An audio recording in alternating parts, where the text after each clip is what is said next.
What's up?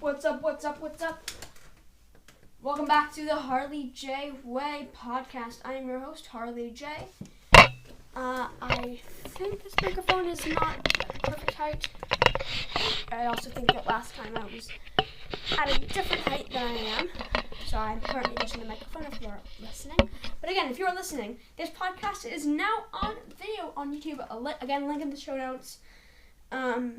But yes, this episode is not going to be one-to-one me talking to you. This episode is going to be a really cool, really fun episode. A couple weeks ago, I got the chance to interview an incredible guy. And we had been working towards this interview for a long time. Like, there had been many dates that we were going to do the interview, but then stuff happened and came up, and then it was a very long process of finding an actual date to do the interview. But I'm finally able to do this. So I got to interview an incredible guy. Now, if you're looking at the title, you probably already know who it is, but you also probably don't really know who he is. You probably know his name, but I'll get to his name in a minute if you haven't read it, because I kind of want it to be like a big reveal, even though you probably already saw it and you probably already know. But I'm interviewing a guy and who you probably don't know his name by his name.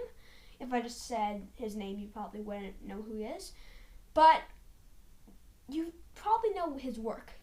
So, if you remember, have you seen that movie Missing? Came out beginning of 2023.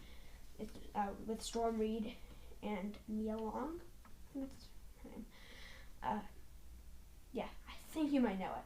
If you don't know that one, you probably know the prequel to that movie, Searching, which came out I think 2018. I talk about all of the dates in the actual interview. But the guy, there's this incredible guy from behind this whole film, behind the film series, and his name is Adam Sidman. I think that's how you pronounce his last name. I'm not 100% sure. I was a little nervous when I was doing this interview, but yeah, it doesn't matter. We'll get into that in a second. But basically, he runs this company called Baslevs. Baslevs, if I'm pronouncing that correctly. I'm not that good at pronouncing words. I'm sorry if I mispronounce anything. But any film that you've ever really seen, or all the popular films that take place on a computer screen, where the whole film is through the eyes of a computer screen, those films are called Screen Life films. He's made all the big ones. He was kind of the one who invented all those. He was actually the cinematographer on the early ones, and now he's executive producer, because he's running the main company behind all of them. And I think that's awesome. That is truly awesome. And I don't know, I think it's just really cool that we're able to see a new age of films, and it's not just these big Hollywood blockbusters where you're seeing superheroes punch bad guys. And of course, that's really cool. I love Marvel movies and DC movies, and it's fun. They're really fun. But the cool thing is now cinema is evolving into stuff like Barbie and Oppenheimer. I will discuss that in a later episode. Sorry, but this episode has to come out now because this is an incredible interview. And I just want to, before I play the interview for you, I want to make a quick note. This interview was filmed way before the actors and writers strike. And I completely support them, and I will probably also do an episode on them soon. But this is an interview that I was working on for a long time, and I don't know if Adam has done any acting or writing. He probably has, but still, just that's a quick note. This was all done before the strike. I fully support the actors on strike. I am working to even actually go on picket lines, and I'm gonna possibly interview them on them. Wow, I'm starting a lot. Interview them on the picket lines, possibly. Don't put your hopes up for that. Don't hold your hopes up. There's already a lot of people who have done that. But I just wanted to see what people have to say, and I kind of want to be there firsthand. And so yeah, I fully support the actors and writers strike. And I definitely I'll link some stuff to support them in the description and show notes. But yeah, let's get into this episode. For now, this is the last time we're going to be hearing me, because once the actual interview ends, the whole episode is going to be over. So Yeah. But without further ado, let's roll that intro and then get right into the into the intro. Sorry, into the interview. Okay, roll the intro. Here we go.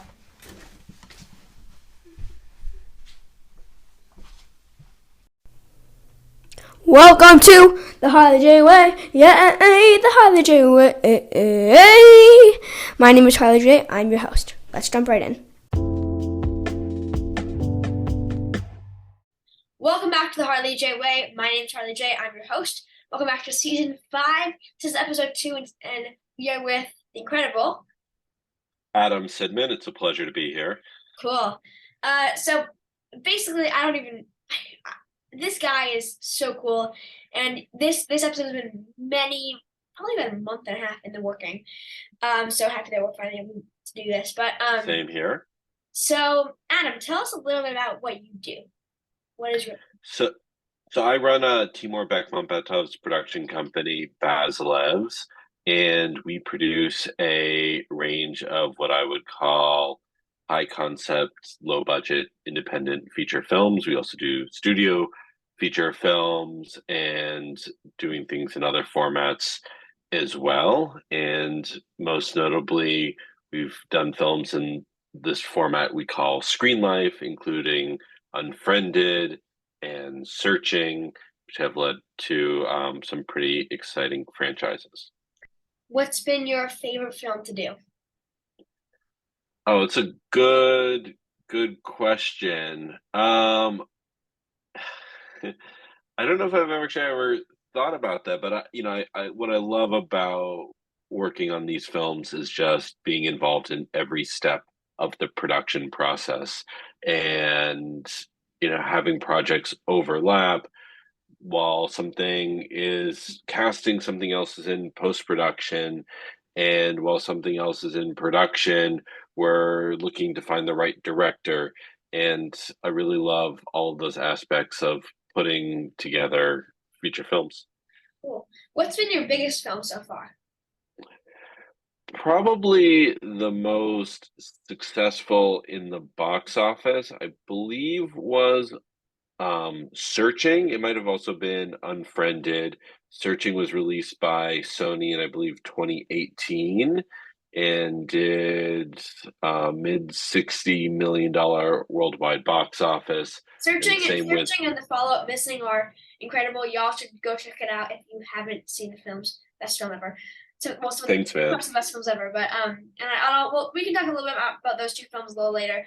Because I think, and I would say those are really the most well known right now. Because at least Missing is very new, and a lot of people are reminded of Searching and kind of are rewatching Searching because of Missing. But so you're a producer, you're an executive producer for most films. So have you ever done anything else on films?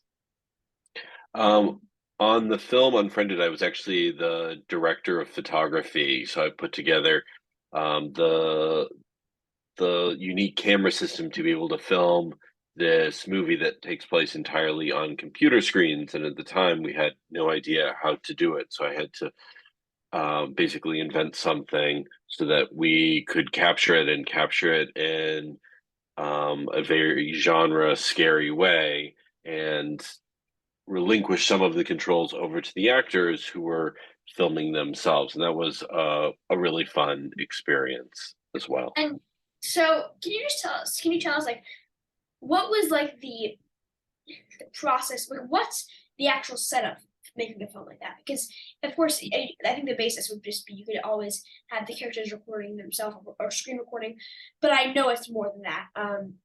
So what's the setup, if you can tell me that? Yeah, and we've evolved the process quite a bit over the years, and partially as the technology has changed. With the film Unfriended, we filmed it in, I think, 2012 or 2013, and Skype and video chatting wasn't as strong as it is today. So we filmed it entirely in one house and had each character in a different room within the house, and they were all connected via analog wires so that they could see each other and hear each other. And what was great about using this analog technology so they could see and hear each other is there was no delay and nothing ever for the most part, broke down. But now, as internet connections get better, as cell phone connections get better, we're able to film screen life films around the country, around the world simultaneously. We've had units in New York and Los Angeles operating simultaneously, where we have an actor with a camera mounted to a cell phone or a laptop um, in one location, and the production crew somewhere else, along with another actor. And the delay has gotten much more manageable. And when there are problems, sometimes those problems are natural and introduces some unique elements into what's being recorded. So for at least I understand that now, but and is that the same thing? Is it the same thing for like searching and missing? Because are the two actors acting against each other and on the video call scene? Are they acting against each other, or are they just recording each part separately and then putting them together in the editing room? We can do it both ways. Searching and missing was more shooting one actor at a time, but there's also times we do both actors simultaneously. One thing we've done as part of this process is we'll pre-visualize the entire film, and we'll have temp actors or the director or editors perform the roles, and we'll edit the movie, and then we have a time frame so we can have the other actors act against each other. Or sometimes we'll have an opposing actor just available on a phone call. We're not recording them, but we can get their performance, and we can have a real live actor for them to act against. Them go when we film the other side. When we first filmed Unfriended, we thought it might be super critical that everything was exactly in sync, but we later found out in the editing that it's actually rather forgiving in terms of performance being exactly synchronized, and that we can edit, we can add little spaces and gaps and jump frames much more than what we had originally imagined. I like that. But so how, for at least because I know over time you've stepped up to this position in the company that you work at into where you are now. So I guess my guess would be that when you started with Unfriended, you were the DP, so you were very close. You were basically doing everything. But now you're doing less and less and less. Is that true? I still like to be involved in every project. In some projects, I'm much more involved. In some projects, I'm less involved. If we have a really great creative team that can go off and run it, that's great. And sometimes I'm, in the trenches doing, some very minute detail, and I really love that. And it really just depends on the project and the team that we've already assembled and what stage it is. I know I'm kind of backtracking, but going back to the whole thing about the previs is, so I saw all the previs on the not the Blu-ray, but the iTunes bonus features and all that kind of stuff, and it was so good. So what's really the process for that, and does it happen simultaneously with casting, or does it happen before everything, or is there another step of the process that happens at the same time as the previs? Well, we like to do the previs while we're finalizing the screenplay, so that we can do the previs, we can test it out with an audience, with friends, with family, and we can show them, and we can see what's working, what's clear, what's not clear. We can work on pacing. We can decide if the scene is necessary or if we're missing certain content, and that will change how we want to write the screenplay. It may happen simultaneously during casting, but because the previs is a very crude and rough thing, it's generally not something we would want to share with the potential cast, because it might just be confusing in terms of what the final quality is. But really, the previs editing is just a step in the process of putting together the film. Previs in a traditional film, you put together and you just completely throw out. Once you shoot it, you use it as a reference. But with these screenlight films, we'll just build on top of that. So once we do the principal photography, we'll insert the photography into that previs, and then that previs becomes the editorial of the movie. I actually think that's a really good strategy. for making a film. But I think definitely my two favorite films of yours are definitely Searching and Missing. And I think I think the most people have seen those films because it's probably the ones with the biggest stars. I would guess. For example, like I don't even want to list the cast because I think I might miss someone. But what's your experience working on those films, on those two films, Searching and Missing? My guess is you were more involved with Searching than you were Missing, but how were you involved? What did you do exactly? What were your jobs? What were, other than just being the executive producer and kind of making sure and doing basically some production stuff, what were you really doing the most? Yeah, in Missing, we had a really fantastic team, led by the directors of the original film, Will and Nick Johnson, Will Merrick, Weren't they the and a great. editors of the first film? They were the editors of And then Searching, and they worked very closely with the producers and the director of the original, Sev Ohani and Natalie Kasabian, and Anish Chaganti was the director, and they were really a fantastic team to put together.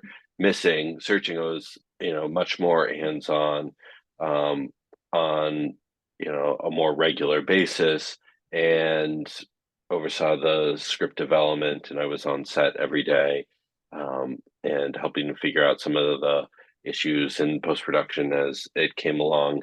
And, was again very fortunate to work with such a strong creative team, that pushed that film forward very well.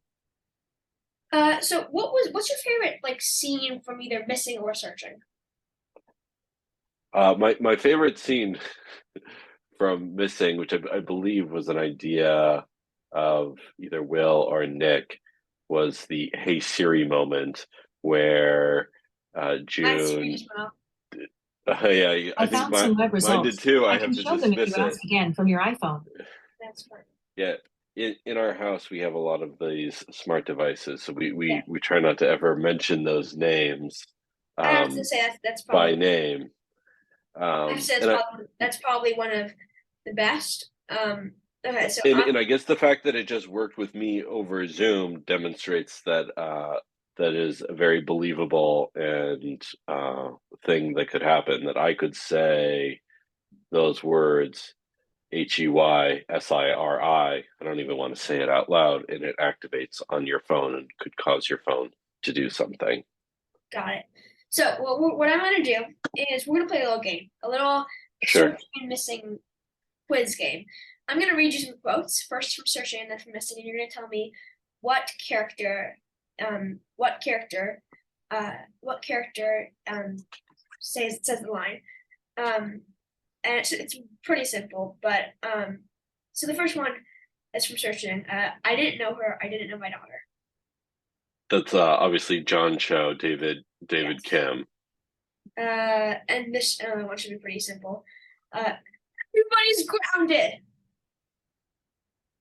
I think that's June's mom, So right? that's also David Kim from Searching. And Okay. you think of that. Do you know when in the film that takes place and why the character is saying that? What was the line again? Everybody's grounded. I forget. The answer is upon being pranked by the scary maze game. Oh, okay. Yeah. Yeah. This next one should be very, very simple, and then we'll move on to some missing ones. My dad doesn't know I stopped playing the piano. My dad does say again? My dad doesn't know I stopped going to piano. Oh, it's of course Margot, played by Yes. Michelle Law. Yes. Okay. Now we have a few quotes from Missing. First one. You ready for this? Sure. No, that's the quote. Oh, say it again? You ready for this? It might be a text message. I think it's I think I think that's June right before the Hardy or Vina? I forget. It's one of the two people you just mentioned. I'm gonna go with Vina. Correct.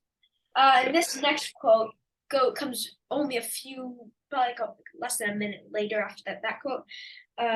Let's go.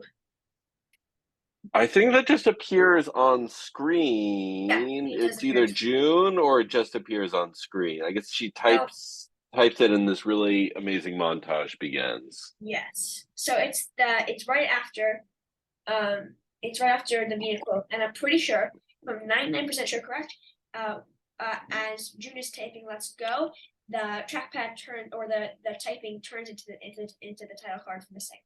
If I'm correct, don't know for sure. Final quote. I know you're in summer vacay mode, but do you have a second?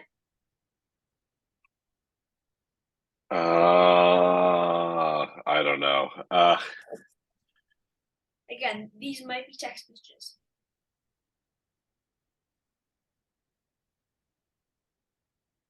Is it June again? I don't know. Oh, you're close. Is it Vina? I know you're in summer vacay mode, but do you have a sec?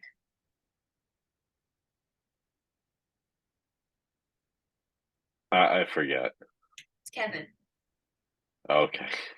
Okay, now I want to ask you questions about missing and searching. A few more questions.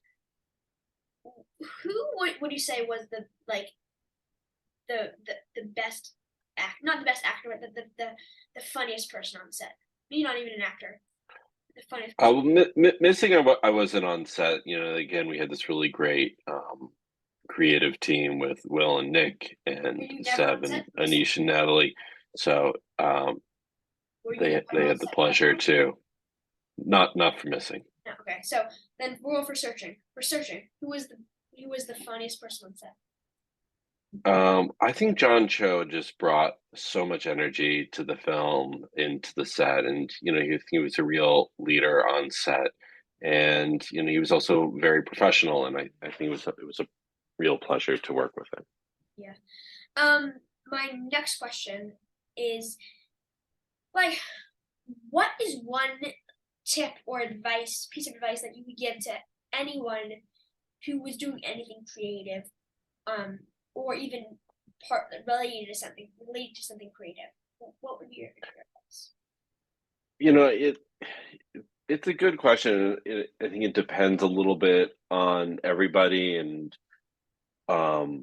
where they are, but just take a chance to be involved with people you've never worked with or on new projects, and try to give everything you can with whatever time that you have available. And a lot of projects, they might not have green light, or they might not have funding yet, so whatever you can do to show that you're as involved and invested in the project as the rest of the people, because sometimes everybody else is in the same boat. So to the extent that you're able to do what you can to be involved for the sake of being involved, and hopefully projects come together and you can be part of it once they really take off. Cool. Well, I just want to say thank you for this incredible interview. This was honestly super fun. I know this is a shorter interview, but if y'all want to see a longer interview, maybe that could possibly happen. Maybe. I'm just saying maybe. But this was really fun. Thank you so much, Adam. I had a lot of fun, and I'm not sure what my test result was on the quotes, but I enjoyed it. Yes. But thank you all so much for watching or listening, and yeah, I'll see you on the next episode. Okay, take care.